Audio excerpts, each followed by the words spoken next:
dalam lindungan Allah. Orang yang duduk dalam lindungan yang maha tinggi dan bermalam dalam naungan yang maha kuasa akan berkata kepada Tuhan, tempat perlindunganku dan kubu pertahananku, Allahku yang kupercayai. Sungguh, dialah yang akan melepaskan engkau dari jerat penangkap burung, dari penyakit sampar yang busuk.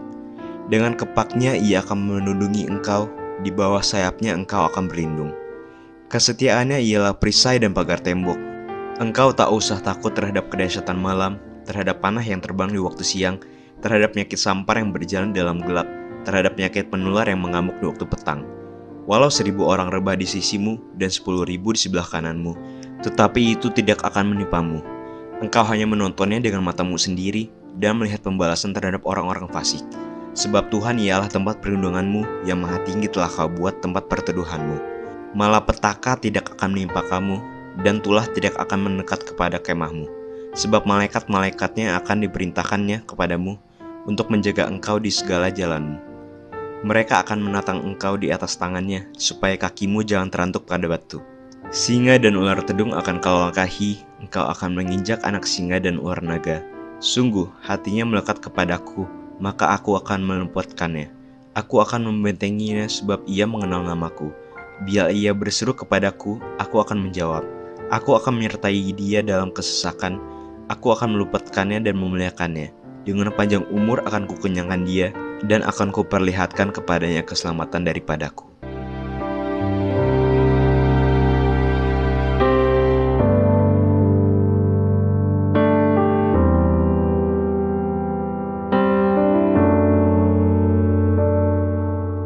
Shalom Bapak Ibu Saudara. Shalom. Apa kabar Bapak Ibu Saudara hari ini? Luar biasa, katakan amin. Sebab Allah kita yang luar biasa senantiasa hadir dalam setiap hidup, dalam setiap langkah kita, untuk membuat setiap kita jadi pemenang. Katakan amin. Boleh kasih tos kanan kiri Bapak Ibu Saudara, 3-4 orang bilang gini, Allah kita heran dan besar. Perbuatannya dahsyat atas hidup saudara dan saya. Amin Bapak Ibu. Tepuk tangan yuk sama-sama. Hup.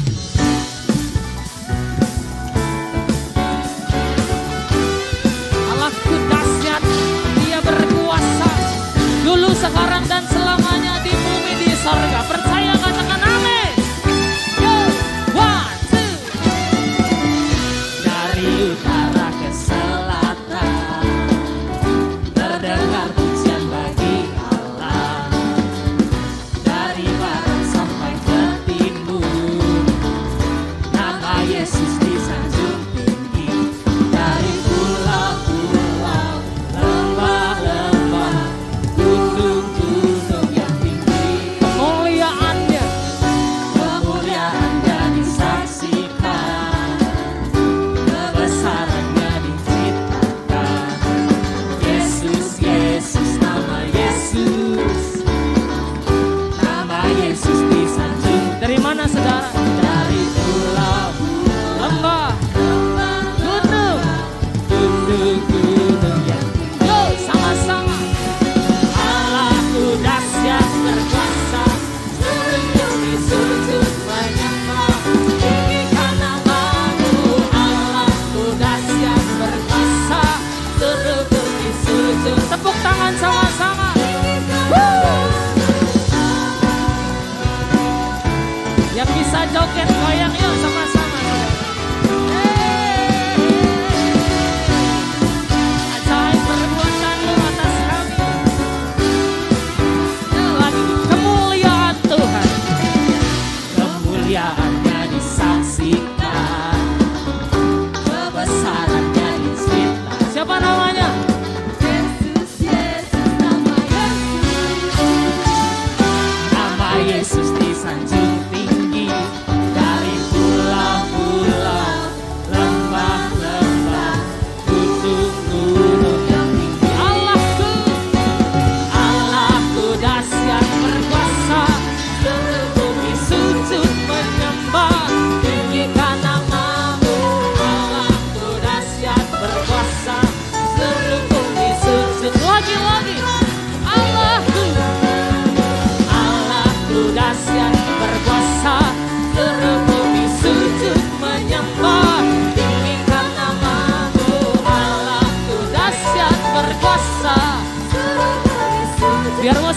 kasih Tuhan.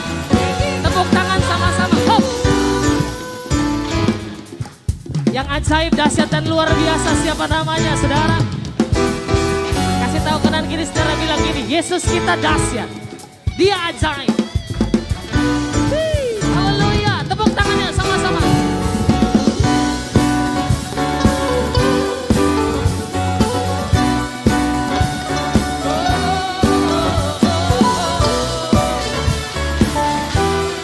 Yo, siap-siap sama-sama katakan,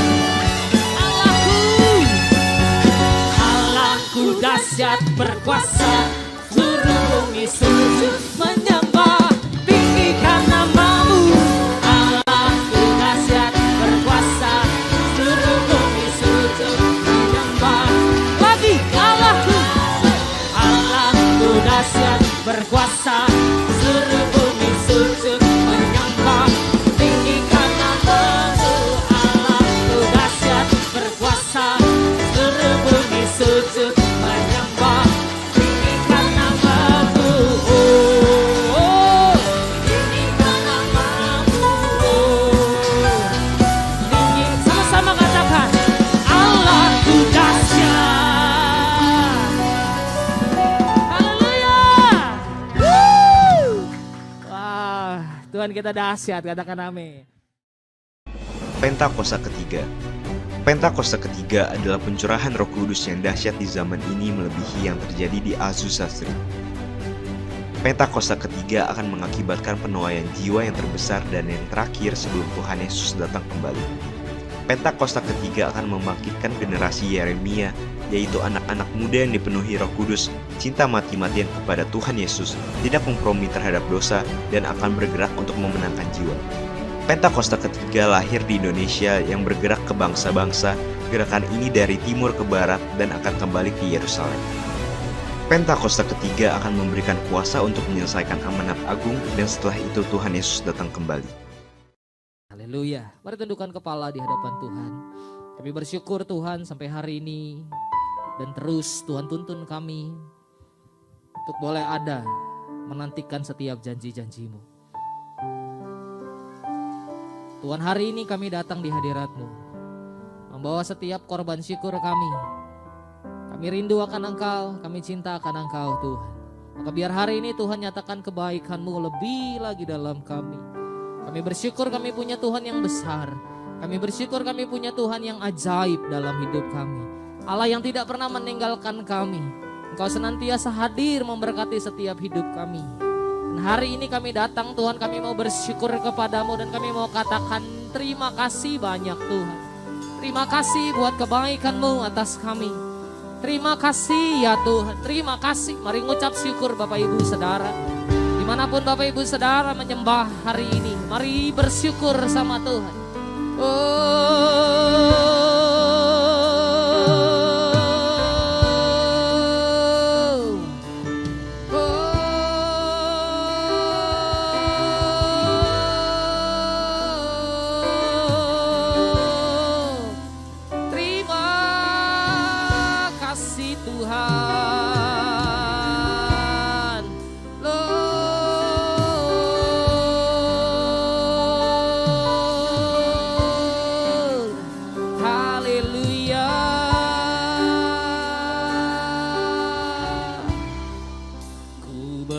Bersyukur Bapa, ku bersyukur Tuhan, buat kasih setia-Mu di dalam hidupku.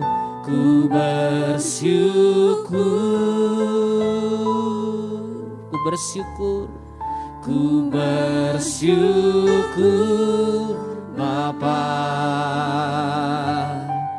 ku bersyukur Tuhan, buat kasih setia-Mu, buat kasih setia-Mu. Amin Tuhan. Di dalam hidupku. Oh, ku bersyukur. Panggil Dia Tuhan. Tuhan,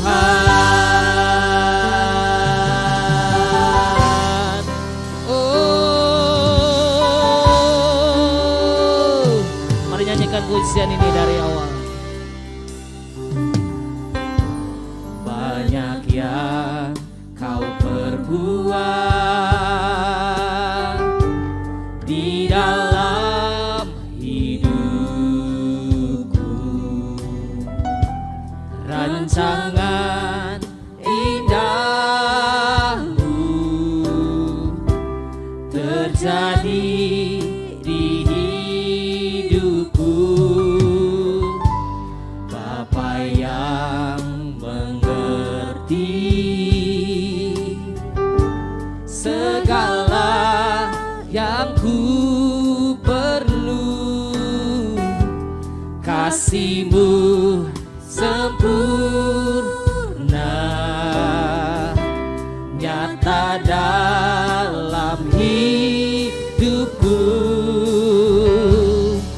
Ku bersyukur Bapa, ku bersyukur Tuhan. Ini kerinduan kami di hadapan-Mu di hari yang ajaib dan luar biasa ini Tuhan. Dan kami mau angkat tangan, kami bersyukur di hadapan-Mu karena Engkau sangat baik buat kami Tuhan. Ku bersyukur Bapa, ku bersyukur Tuhan buat kasih setia-Mu di dalam hidupku. Ku bersyukur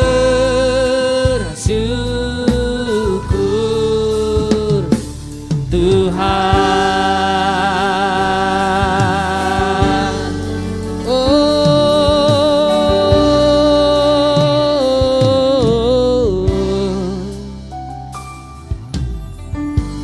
Banyak yang kau perbuat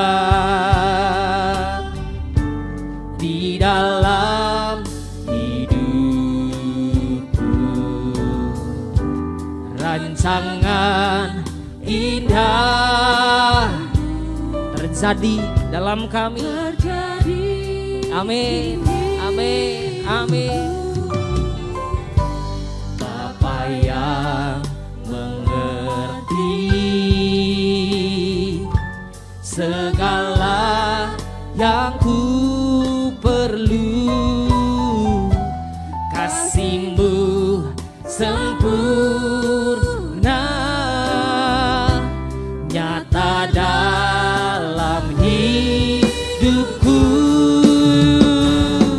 Ku bersyukur Bapa, ku bersyukur Tuhan buat kasih setia-Mu di dalam hidupku. Ku bersyukur, ku bersyukur Bapa,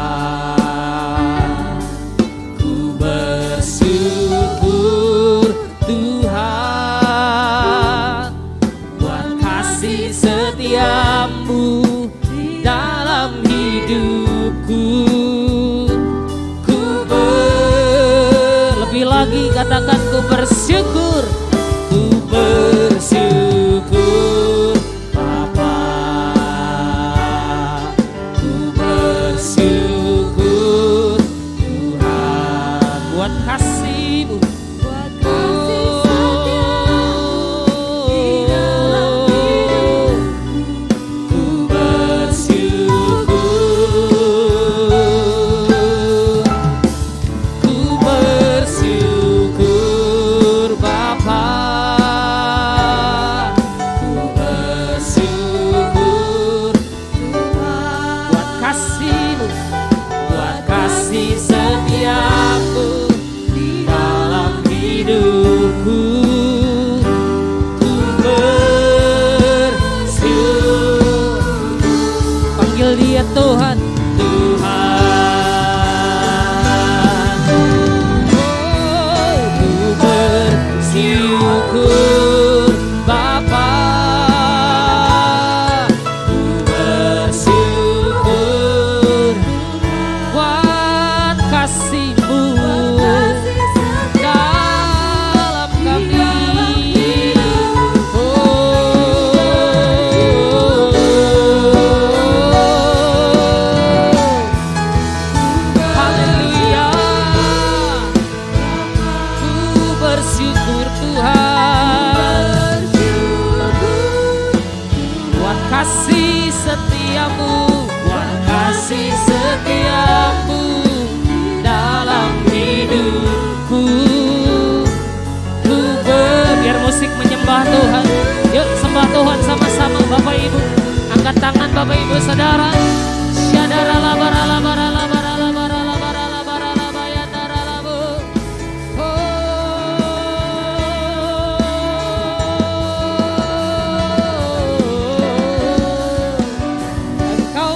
Engkau hadir di tempat ini Tuhan.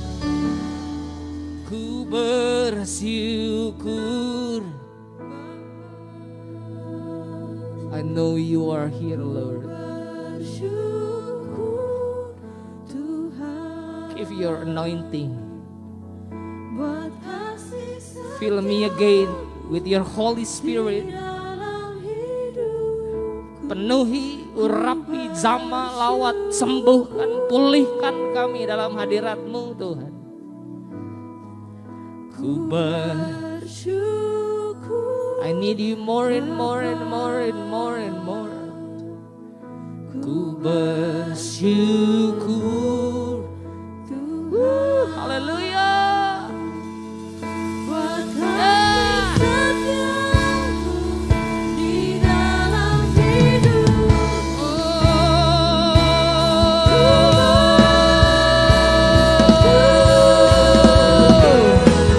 Ku bersyukur Bapa. Ku bersyukur Tuhan buat kasih setiamu dalam hidupku. Oh, ku bersyukur padamu. Ku bersyukur Bapa. Ku bersyukur Tuhan buat kasih setiamu dalam hidupku. Sekali lagi angkat tangan kita sama-sama. Ku bersyukur Bapa. Ku bersyukur Tuhan buat kasih setiamu di dalam hidupku. Ku bersyukur. Ku bersyukur Bapa. Ku bersyukur Tuhan buat kasih setiamu di dalam hidupku. Ku bersyukur. Oh, ku bersyukur. Ku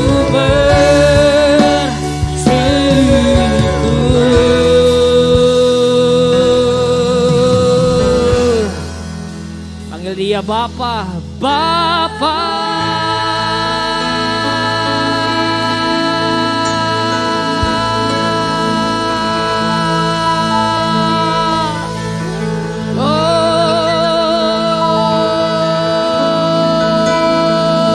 Oh, haleluya.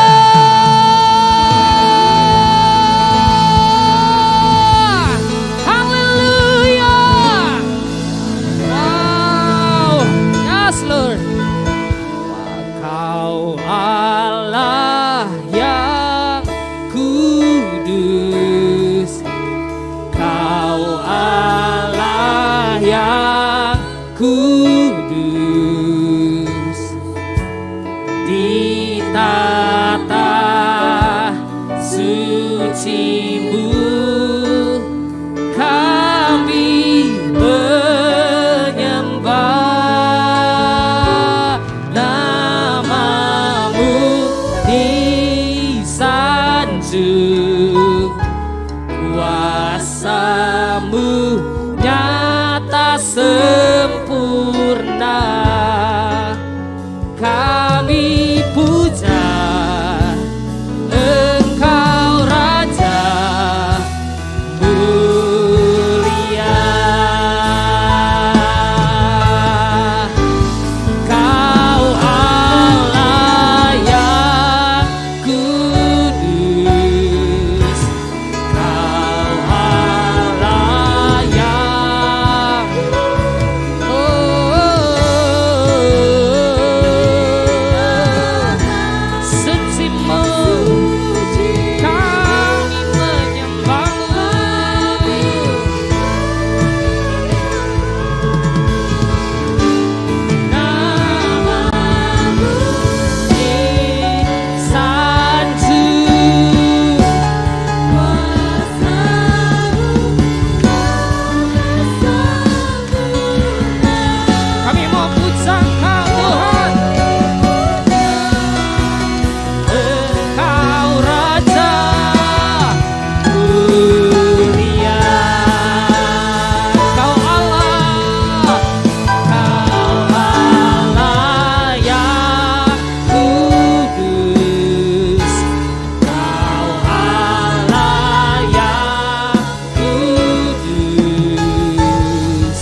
saudara di hadapan Tuhan. Bawa doamu, bawa kerinduan hatimu, bawa penyembahan saudara. Dia ada di tempat ini. Engkau hadir, Engkau hadir, Engkau hadir Tuhan. Memulihkan, menyembuhkan, membebaskan kami.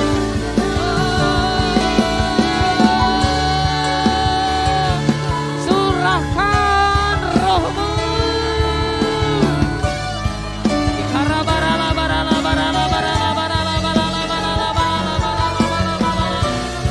Roh sama-sama.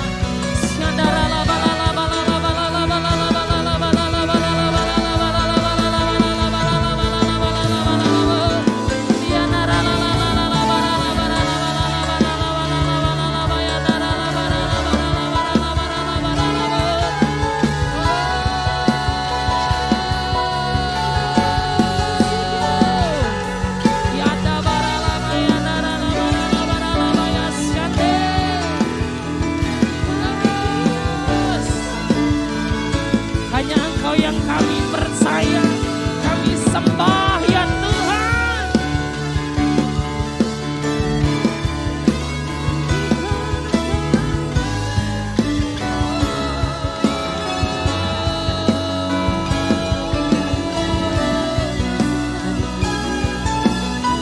Boleh angkat tangan sama-sama dua-dua saudara. Katakan Kau Allah yang kudus.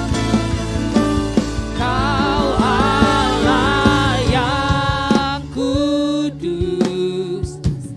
Kau Allah yang kudus. Di tanah suci-Mu kami menyembah namamu disanjung. Yes Lord. Haleluya.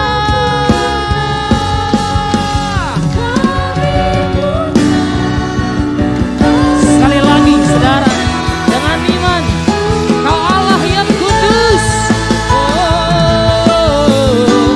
Kau Allah yang kudus. Kau Allah yang kudus.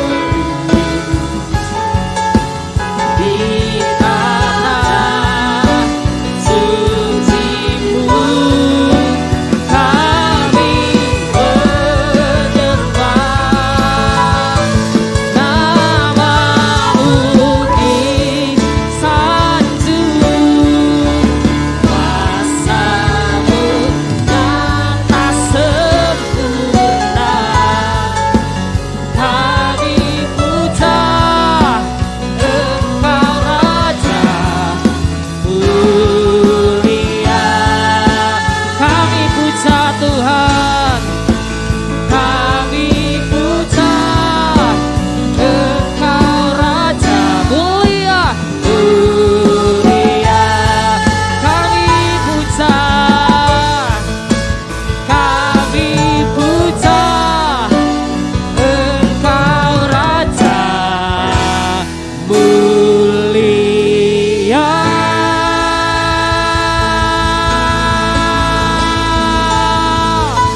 Haleluya.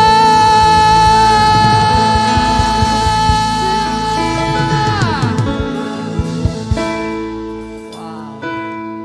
Hanya Engkau yang layak kami puja. Engkau Raja mulia. Tidak ada yang sebanding dengan Engkau Tuhan. Engkau yang sanggup buka jalan dalam hidup kami. Engkau yang sanggup Tuhan lakukan perkara besar. Lebih besar dari apa yang kami pikir dan doakan. Kami sungguh teramat percaya Yesus bersama kami. Dan kami tahu pasti waktu Engkau ada dalam hidup kami. Dan kami ada dalam Engkau Tuhan. Waktu kami berjalan, kami akan berjalan dengan kemenangan demi kemenangan. Dalam kemuliaan demi kemuliaan. Ajar kami untuk terus kejar Tuhan dalam hadirat-Mu. Dan kami gak akan pernah mau lepaskan Engkau Tuhan.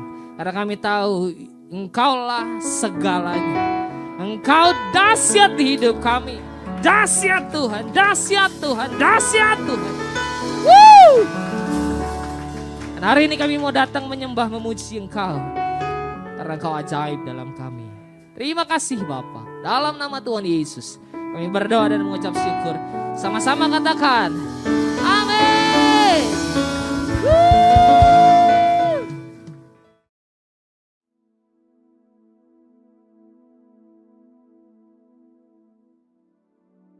Shalom semuanya. Aplikasi Alkitab YouVersion yang telah di-download lebih dari 500 juta menyatakan bahwa ayat yang paling banyak dibaca sepanjang tahun 2022 berdasarkan pemakai di seluruh dunia adalah Yesaya 41 ayat 10 yang berkata demikian. Janganlah takut, sebab aku menyertai engkau. Janganlah bimbang, sebab aku ini Allahmu. Aku akan meneguhkan, bahkan akan menolong engkau. Aku akan memegang engkau dengan tangan kananku yang membawa kemenangan. Jadi pembaca Alkitab di seluruh dunia sepanjang tahun 2022 mengharapkan dan mendoakan terjadinya kemenangan. Artinya menjadi pemenang. Haleluya. Tuhan menjawab doa dan harapan itu dengan berkata, tahun 2023 adalah tahun untuk bangkit, jadilah pemenang. The year to rise up, be victorious. Haleluya. Siapa yang dimaksudkan dengan pemenang ini? Dalam pengertian bahasa Indonesia, kata menang memiliki pengertian sebagai berikut. Yang pertama, mengalahkan musuh, lawan, saingan. Yang kedua, memperoleh hadiah atau pendapatan. Yang ketiga, tekun, rajin, tidak tergesa-gesa. Dalam Alkitab bahasa Inggris, kata menang diterjemahkan sebagai triumphant, yang memiliki pengertian sebagai berikut. Yang pertama, great victory, kemenangan besar. Yang kedua, great achievement, pencapaian atau keberhasilan besar. Yang ketiga, successful, sangat sukses. Yang keempat, rejoice, bergembira. Yang kelima, joy, sukacita. Perlu dicatat, arti menang atau kemenangan dalam Alkitab bahasa Inggris yang disebutkan dengan triumphant tadi tidak pernah berbicara mengenai keuntungan pribadi atau berkat secara pribadi. Memang iblis bekerja dengan tipu muslihat yang membuat orang-orang memusatkan hati dan pikirannya pada definisi sukses secara dunia yang berkonotasi pada materi dan fokusnya adalah keuntungan pribadi. Iblis mendorong orang-orang untuk hidup sukses dan menghalalkan segala cara yang tentunya di luar dari kebenaran firman Tuhan. Perlu dicatat, kita juga berbicara tentang berkat materi. Dan perlu digarisbawahi, ini bukan hanya untuk kepentingan pribadi kita saja, tetapi untuk digunakan bagi penginjilan, pemuritan, membantu orang-orang miskin, dan lain-lain. Jadi inilah yang dimaksudkan dengan berkat materi yang bukan untuk kepentingan pribadi saja. Tuhan menghendaki agar kita bangkit dan menjadi pemenang. Tuhan Yesus adalah sang pemenang. Kita harus menjadi serupa dengan gambarnya. Mengapa Tuhan Yesus disebut sebagai pemenang? Sesuai dengan ayat tema kita, 2 Korintus 2 ayat 14 yang berkata, tetapi syukur bagi Allah yang dalam Kristus selalu membawa kami di jalan kemenangannya. Dengan perantaraan kami, Ia menyebarkan keharuman pengenalan akan Dia di mana-mana. Dalam ayat ini jelas dituliskan bahwa Kristus adalah sang pemenang. Jalan yang dilaluinya adalah jalan kemenangan. Bagaimana Kristus dapat menjadi sang pemenang? Apakah Tuhan Yesus selama hidupnya tidak pernah mengalami kesusahan, ditolak, disalahpahami oleh banyak orang, mengalami pencobaan, atau masa-masa sengsara? Jawabnya adalah tidak. Tuhan Yesus mengalami semuanya itu.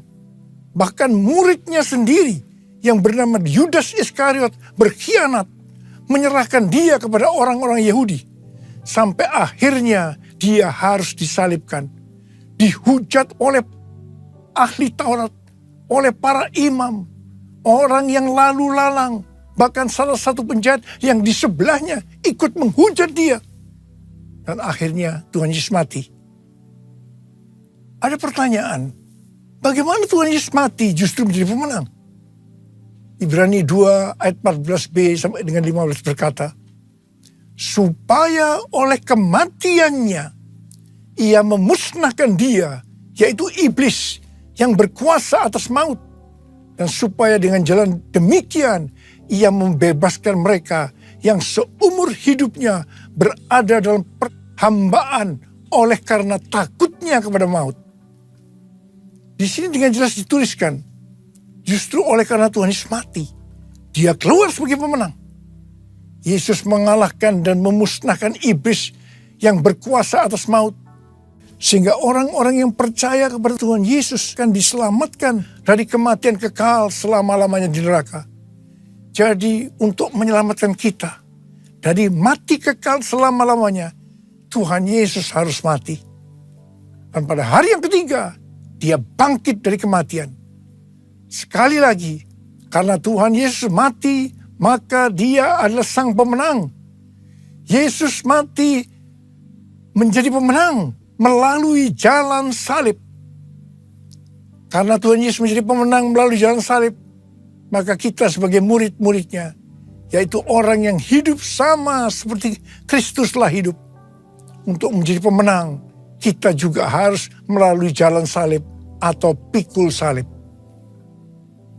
Memang berita tentang pikul salib atau jalan salib ini sudah tidak populer bagi sebagian orang Kristen. Mereka mengira untuk masuk surga cukup mengalami kelahiran baru. Setelah itu hidup semau gue. Sekali lagi saya mau katakan, untuk menjadi pemenang kita harus melalui jalan salib. Dia yang harus semakin besar dan kita harus semakin kecil. Artinya kedagingan kita harus mati dan manusia roh kita harus semakin kuat. Untuk itu kita harus terus diproses, dikuduskan oleh firman Tuhan dan Roh Kudus sehingga menjadi serupa dengan gambar Yesus. Proses pengudusan atau sanctification ini pasti sangat menyakitkan bagi kedagingan kita. Itulah yang disebutkan jalan salib atau pikul salib. Dalam pelayanannya, Rasul Paulus juga mengalami jalan salib atau pikul salib untuk menjadi pemenang. Dalam 2 Korintus 12, Rasul Paulus bersaksi bagaimana ia pernah diangkat ke tingkat yang ketiga dari sorga, yaitu Firdaus, dan mendengar kata-kata yang tak terkatakan, yang tidak boleh diucapkan manusia. Rasul Paulus berkata, supaya aku jangan meninggikan diri karena perkataan-perkataan yang luar biasa itu, maka aku diberi suatu duri dalam daging, yaitu seorang utusan iblis untuk menggocoh aku, supaya aku jangan meninggikan diri. Rasul Paulus sudah berseru 3 kali kepada Tuhan, supaya utusan iblis mundur daripadanya. Tetapi Tuhan menjawab, cukuplah kasih karuniaku bagimu, karena justru dalam kelemahanlah kuasaku menjadi sempurna. Rasul Paulus berkata, sebab itu terlebih suka aku bermegah atas kelemahanku, supaya kuasa Kristus turun menaungi aku. Karena itu aku senang dan rela di dalam kelemahan, di dalam siksaan, di dalam kesukaran, dan di dalam penganiayaan dan kesesakan oleh karena Kristus. Sebab jika aku lemah, maka aku kuat. Dalam melayani pekerjaan Tuhan, saya pun mengalami seperti yang dialami oleh Rasul Paulus. Supaya saya tidak sombong, Tuhan juga berikan duri dalam daging. Sesuatu yang menyakitkan. Itulah yang disebut jalan salib atau pikul salib. Saya rela dan saya mengerti untuk menjadi pemenang harus mengalami ini. Lukas 14 ayat 27 berkata, barang siapa tidak memikul salibnya dan mengikut aku, ia tidak dapat menjadi muridku. Yesus, domba Allah, mulia namamu. Yesus, domba Allah, mulia namamu. Mulia namamu. Mulia namamu.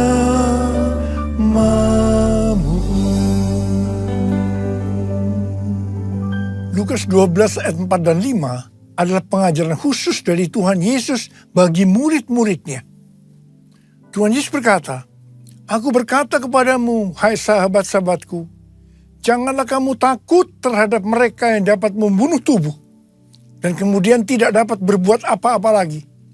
Aku akan menunjukkan kepada kamu siapakah yang harus kamu takuti.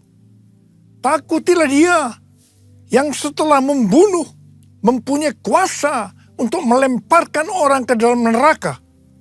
Sesungguhnya aku berkata kepadamu, takutilah Dia." Saya akan berkata kepada kita semua, takutilah Sang Pemenang, Yesus Kristus, sebab Ia mempunyai kuasa untuk melemparkan orang ke dalam neraka. Kita harus bangkit menjadi pemenang.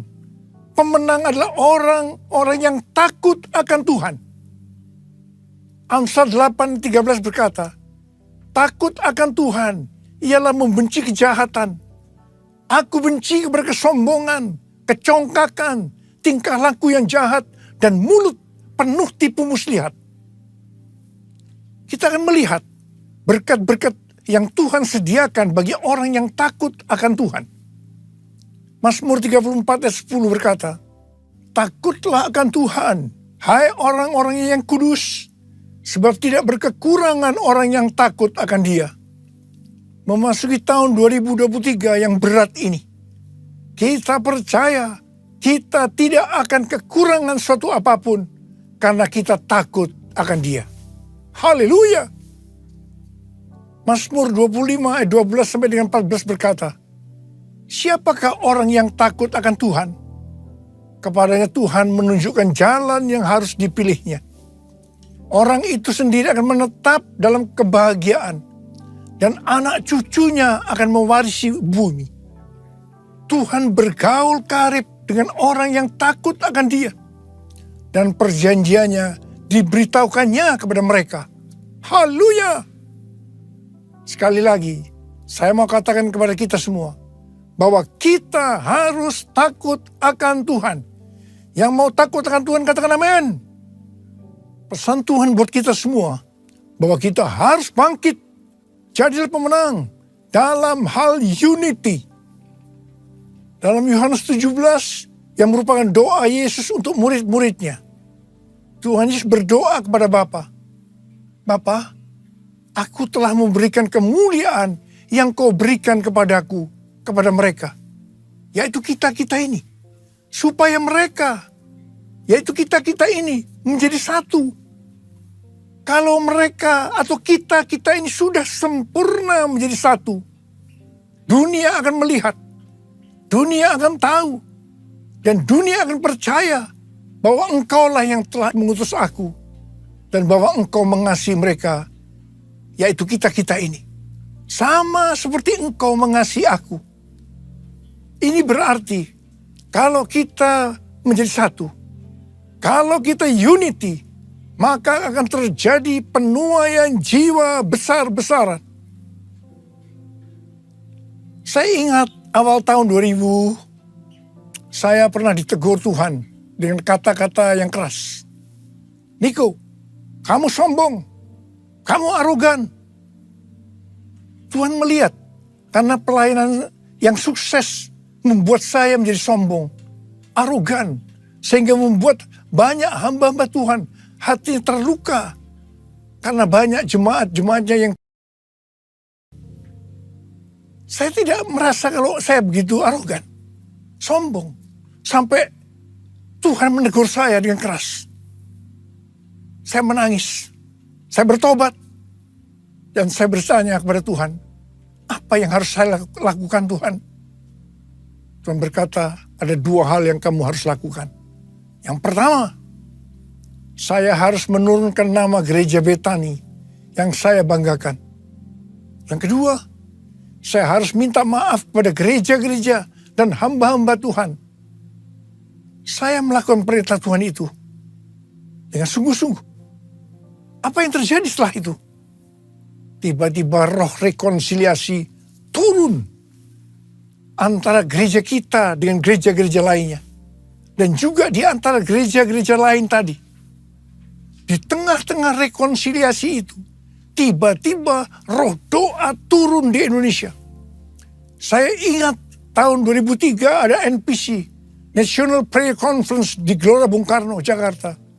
Setelah itu diikuti terbentuknya menara-menara doa dan rumah-rumah doa di Indonesia. Revival terjadi, Indonesia mengalami transformasi. Haleluya! Unity merupakan faktor utama untuk terjadinya penuaian jiwa besar-besaran. Kita sekarang berada dalam era Pentakosta ketiga yang akan mengakibatkan penuaian jiwa yang terbesar dan yang terakhir. Hari-hari ini kita harus banyak berdoa, memuji dan menyembah Tuhan dalam unity siang dan malam. Pada waktu zaman Elia, terjadi peristiwa pertobatan bangsa Israel. Orang-orang Israel ini bertobat karena melihat api Tuhan turun. Api Tuhan turun karena doa Elia. Pada waktu zaman Raja Ahab dengan istrinya yang bernama Isabel, bangsa Israel melakukan dosa yang besar terhadap Tuhan karena mereka menyembah Baal.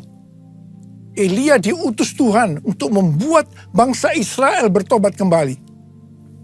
Untuk itu, Elia mengumpulkan nabi-nabi Baal dan Asyera di hadapan seluruh orang Israel. Elia menantang nabi-nabi Baal sebagai berikut. Nabi-nabi Baal dan Elia masing-masing akan diberi seekor lembu. Lembu itu akan disembelih dan dipotong-potong dan ditaruh di atas kayu bakar. Tetapi mereka tidak boleh menaruh api. Setelah itu, nabi-nabi Baal disuruh memanggil Allahnya untuk minta api, untuk membakar persembahannya. Dan Elia akan memanggil nama Tuhan. Maka Allah yang menjawab dengan api, dialah Allah. Seluruh rakyat berseru, baiklah demikian, setuju. Waktu bagian nabi-nabi Baal memanggil Allah mereka untuk minta api, ternyata sampai sore hari api tidak turun. Waktu bagian Elia, apa yang dilakukan oleh Elia? Yang pertama, Elia membuat mezbah dengan menyusun 12 batu yang melambangkan 12 suku Israel. Ini berbicara tentang unity. Yang kedua, Elia menaruh kayu api dan potongan-potongan lembu di atasnya. Dan yang ketiga, Elia menyuruh menyiramkan ke atas kurban bakaran dan kayu api itu dengan 12 buyung air. Dan yang keempat, setelah itu Elia berdoa demikian. Ya Tuhan, Allah Abraham, Ishak dan Israel, pada hari ini biarlah diketahui orang bahwa Engkaulah Allah di tengah-tengah Israel. Dan bahwa aku ini hambamu. Dan bahwa atas firman-Mu lah aku melakukan segala perkara ini. Jawablah aku ya Tuhan. Jawablah aku. Supaya bangsa ini mengetahui bahwa Engkaulah Allah ya Tuhan. Dan Engkaulah yang membuat hati mereka tobat kembali. Apa yang terjadi setelah Elia berdoa? Lalu turunlah api Tuhan. Menyambar habis kurban bakaran, kayu api, batu dan tanah itu. Bahkan air yang dalam parit itu habis dijilatnya. Ketika seluruh rakyat melihat kejadian itu, sujudlah mereka. Serta berkata, Tuhan dialah Allah. Tuhan dialah Allah. Terjadi pertobatan secara besar-besaran. Haleluya.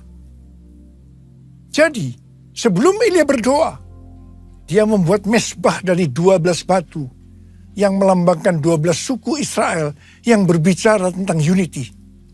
Sekali lagi, unity adalah faktor utama untuk terjadinya penuaian jiwa besar-besaran.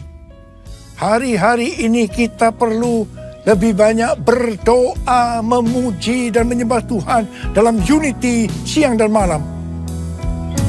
Lord, I worship you.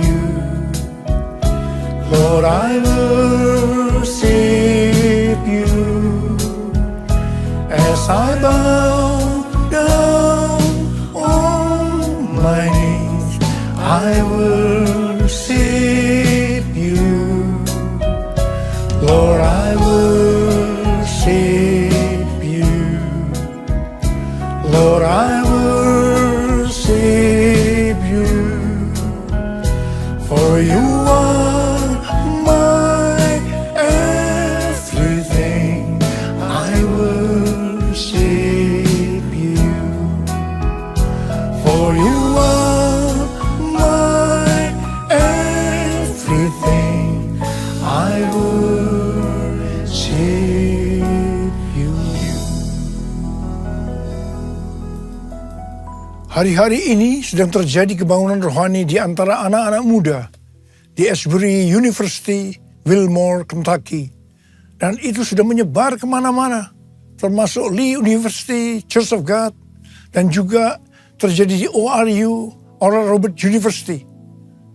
Kebangunan rohani ini dimulai ketika mereka berdoa, memuji, dan menyembah Tuhan dalam unity, dan kemudian api Tuhan yang kita kenal dengan api Pentakosta ketiga turun.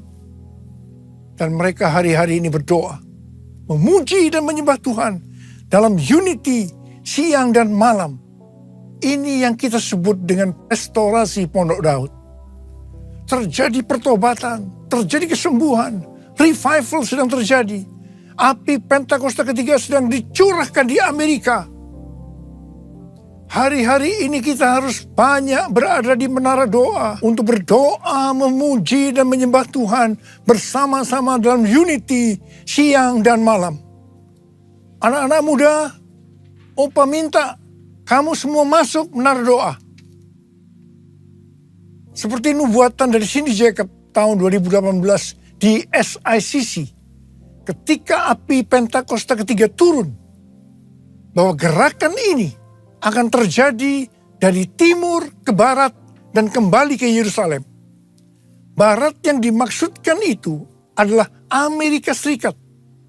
Sehingga saya mempersiapkan di Amerika kegerakan melalui Church of God, melalui Oral Roberts University, dan saat ini sedang membangun The Third Pentecost Azusa Street Prayer Tower. Karena Tuhan berbicara bahwa melalui Amerika, kegerakan ini akan menyebar ke seluruh dunia. Dan sekarang nubuatan itu sedang terjadi. Api Pentakosta ketiga sedang turun di Amerika Serikat. Dan itu akan menyebar ke seluruh dunia. Ini akan mengakibatkan penuaian jiwa yang terbesar dan yang terakhir sebelum Tuhan Yesus datang untuk kali yang kedua. Hal ini akan mengakibatkan bangkitnya generasi Yeremia, yaitu anak-anak muda yang dipenuhi Roh Kudus, cinta mati-matian kepada Tuhan Yesus, tidak kompromi terhadap dosa, dan akan memenangkan banyak jiwa. Ini akan mengakibatkan penyelesaian amanat agung. Dan setelah itu, Tuhan Yesus datang kembali. Haleluya! Saya mau berdoa buat saudara. Mari angkat tangan kita. Kita katakan bersama-sama. Jadikan aku, Tuhan, rumah doamu, agar semua suku bangsa datang menyembahmu. Jadikan aku, Tuhan, rumah doamu, agar semua suku bangsa datang menyembahmu. Agar semua suku bangsa, agar semua suku bangsa datang menyembahmu. bersama-sama. Kita berbahasa roh. Kita berbahasa roh. Korea lama sangkara bala bala bala bala bala bala bala bala. Oh dia lala bala bala bala bala bala bala bala bala bala bala. Ya Tuhan, ya Tuhan, ya Tuhan. Ya Aba, ya Aba, ya Aba, ya Aba.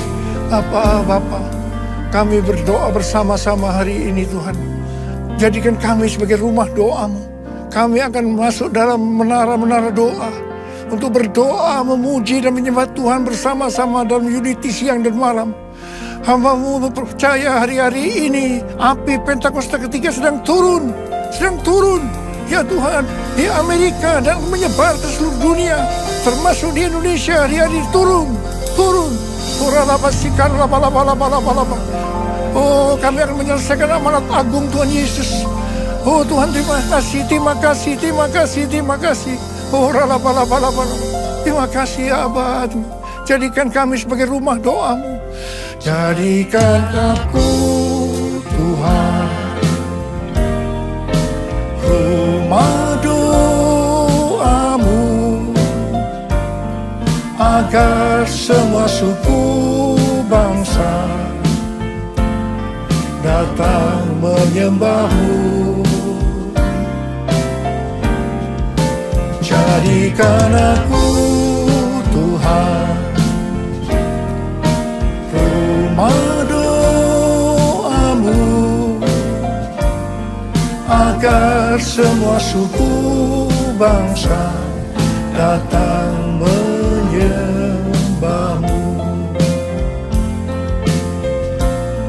Agar semua suku bangsa datang menyembah-Mu.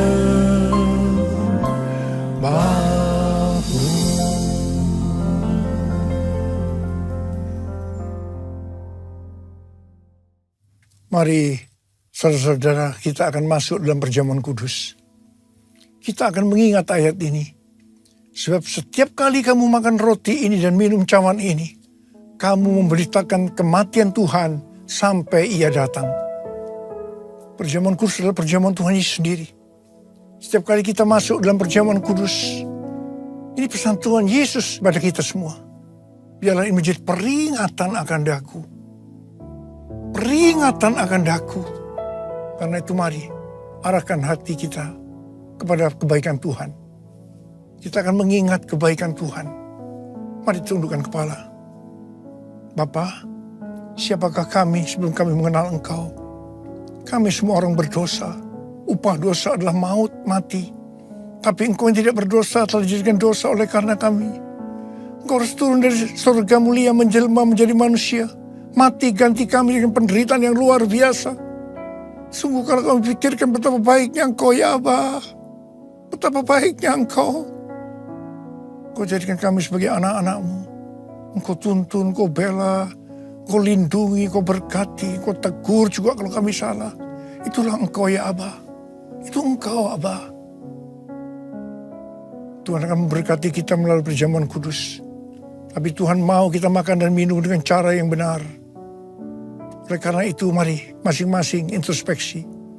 Lihat keadaan diri masing-masing. Jangan menyimpan dosa. Kita harus tulus dan jujur di hadapan Tuhan. Buka. Minta ampun kalau Tuhan ingatkan. Ampuni kami. Ampuni Tuhan. Ampuni kami. Ampuni, ampuni. Ampuni ya Tuhan. Ampuni, ampuni. Bapa, terima kasih. Kami akan masuk dalam perjamuan kudus dengan hati penuh ucapan syukur. Dalam nama Yesus yang berdoa. Amin. Mari, angkat roti di tangan kanan kita tinggi-tinggi. Sebab apa yang telah kuteruskan kepadamu telah aku terima dari Tuhan. Yaitu bahwa Tuhan Yesus pada malam waktu Ia diserahkan mengambil roti. Dan sesudah itu yang mengucap syukur atasnya. Dia memecah-mecahkannya dan berkata, inilah tubuhku yang diserahkan bagi kamu. Perbuatlah ini menjadi peringatan akan aku. Sekali kasih Tuhan, bukankah roti yang kita pecah-pecahkan ini adalah persekutuan kita dengan tubuh Kristus. Mari kita makan dalam nama Yesus.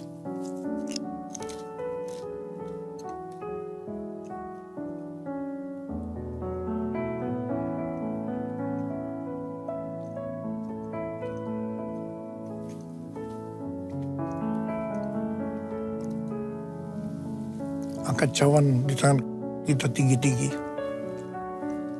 Mungkin juga yang mengambil cawan sudah makan lalu berkata, cawan ini adalah perjanjian baru yang dibenarkan oleh darahku. Perbuatlah ini setiap kali kamu meminumnya menjadi peringatan akan aku. Sudah dikasih Tuhan, bukan cawan pengucapan syukur. Yang atasnya kita ucapkan syukur adalah persekutuan kita dengan darah Yesus. Mari kita minum dalam nama Yesus.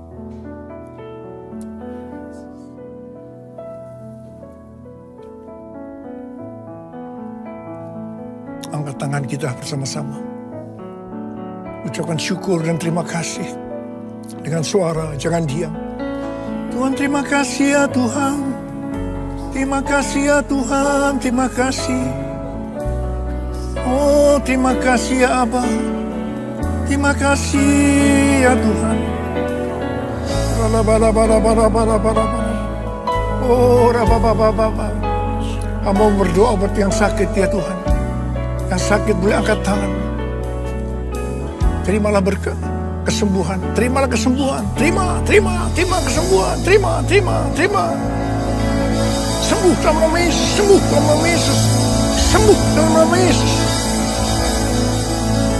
Urapan-Mu turun ke atas kami ya Tuhan. Urapi kami. Urapi kami ya Abba. Urapi kami. Urapan Tuhan turun. Terima. Kami terima Tuhan. Kami terima pengurapan-Mu.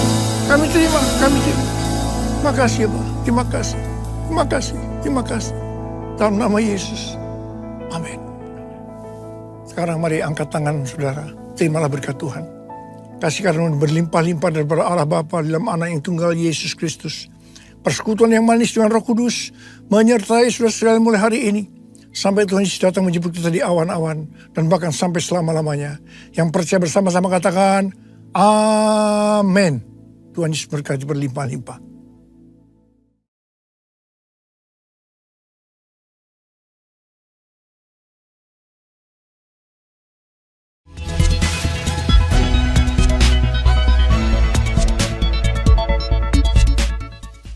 Shalom Bapak Ibu dan teman-teman sekalian. Saya akan menyampaikan informasi dari Rayon 1G. Bagi Bapak Ibu yang belum mengetahui, Rayon kita yaitu Rayon 1G sudah memiliki mobile apps atau aplikasi yang dapat diinstal di smartphone, baik di Android phone atau iOS phone. Untuk yang belum menginstal aplikasi GB Rayon 1G, dapat mendownload di Play Store bagi yang menggunakan smartphone Android atau di App Store bagi yang menggunakan smartphone iOS dengan mengetik di mesin pencarian GBI Rayon 1G. Di dalam aplikasi GBI Rayon 1G, Bapak Ibu bisa banyak mendapatkan berbagai informasi dan manfaat. Contoh informasinya adalah Bapak Ibu bisa mengetahui visi dan misi rayon kita, perjalanan rayon kita dari awal sampai terbentuknya Rayon 1G, struktur dan cabang-cabang rayon kita yang tersebar baik di Jakarta Timur dan Pusat, Depok, Kalimantan Barat, Bali, dan Manado. Bapak Ibu juga dapat mengetahui kontak person dan alamat dari setiap cabang GBI Rayon 1G. Dan terdapat juga informasi mengenai kontak person KUL. Jadi, Bapak Ibu yang belum tergabung dalam KUL dan rindu untuk bergabung, dapat menghubungi kontak person yang tersedia di aplikasi GBI Rayon 1G. Salah satu manfaat yang akan diperoleh bagi Bapak Ibu yang belum terregistrasi atau terdaftar di cabang, dapat melakukan registrasi di aplikasi GBI Rayon 1G yang akan diarahkan sesuai dengan cabang Bapak Ibu berada. Bapak Ibu juga dapat mengikuti program pembacaan Alkitab bersama-sama yang sudah di-setup atau di-schedule di aplikasi GBI Rayon 1G. Dan masih ada lagi beberapa informasi dan manfaat yang diperoleh apabila Bapak Ibu menginstal aplikasi GBI Rayon 1G. Bagi Bapak Ibu yang butuh informasi tambahan mengenai aplikasi GBI Rayon 1G, jangan ragu untuk bertanya ke pekerja setempat yang akan membantu Bapak Ibu. Sekian pengumuman untuk GBI Rayon 1G, Tuhan Yesus memberkati.